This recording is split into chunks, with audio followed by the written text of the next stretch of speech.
Sabay-sabay po nating basahin ang aklat ng mga kawikaan, chapter 23 verses 1 to 35.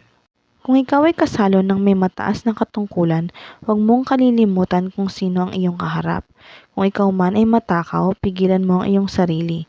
Huwag mong naisin ang pagkain ng hari, baka iyon ay pain lang sa iyo. Huwag mong pagurin ang sarili sa pagpapayaman, pag-aralan mong umiwas doon, sapagkat madaling mawala ang kayamanan, ito'y simbilis ng agila sa paglipad sa kalawakan. Huwag kang makikikain sa taong kuripot, ninanaisin man ang masarap niyang pagkain, sapagkat iyon ay maninikit sa iyong lalamunan. Aanyayahan ka nga niyang kumain at uminom, ngunit hindi bukal sa kalooban. Isusuka mo rin ang lahat ng iyong kinain at masasayang lang ang maganda mong sasabihin. Ingatan mo ang iyong dila sa harap ng mga mangmang, hindi nila mauunawaan kahit gaano kaganda ang sabihin mo. Huwag mong babaguhin ang hangganang matagal nang nakalagay, ni sasakupin ng lupa ng mga ulila, sapagkat ang tagapagtanggol nila ay makapangyarihan at siya ang iyong makakalaban. Huwag kang hihiwalay sa mabubuting aral at pakinggan mong mabuti ang salita ng karunungan. Disiplinahin mo ang bata. Ang wastong pagpalo ay hindi niya ikamamatay. Inililigtas mo pa siya mula sa daigdig ng mga patay. Anak, matutuwa ako kung magiging matalino ka. Makadarama ako ng pagmamalaki kung ang mga salita mo ay may karunungan.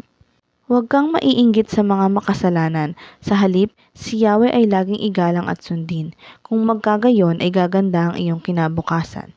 Anak, maging matalino ka at pag-isipan mong mabuti ang iyong buhay. Huwag kang makikisama sa mga lasenggo at sa masiba sa pagkain, pagkat sila ay masasadlak sa kahirapan at darating ang panahong magdadamit ng basahan. Pakinggan mo ang iyong ama na pinagkakautangan mo ng buhay at huwag hahamakin ang iyong ina kapag siya'y matanda na. Hanapin mo ang katotohanan, karunungan at unawa. Pahalagahan mo ang mga ito at huwag mong pababayaang mawala. Ang ama ng taong matuwid ay puno ng kagalakan, ipinagmamalaki ng ama ang anak na matalino.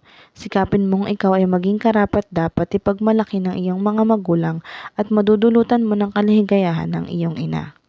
Anak, makinig kang mabuti sa akin at tularan mo ang aking pamumuhay. Ang masasamang babae at di tapat na asawa ay mapanganib na patibong, tiyak na mamamatay ang mahulog doon. Siya'y laging nakaabang tulad ng magnanakaw at sinamang maakit niya ay natututong magtaksil. Sino ang may kalungkutan at may malaking panghihinayang? Sino ang may kaaway at kabalisahan?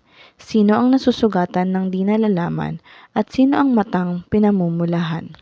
Sino pa kundi ang sugapa sa alak at ang nagpapakalango sa masarap na inumin? Huwag mong tutunggain ang matapang na alak kahit ito'y katakam-takam, sapagkat kinaumagahan ay daig mo pa ang tinuklaw ng ahas na makamandag.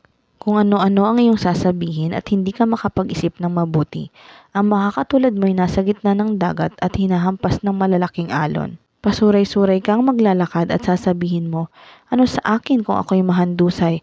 Ang bulag taman ako, ayos lang iyan. Pagbangon ko, iinom muli ako.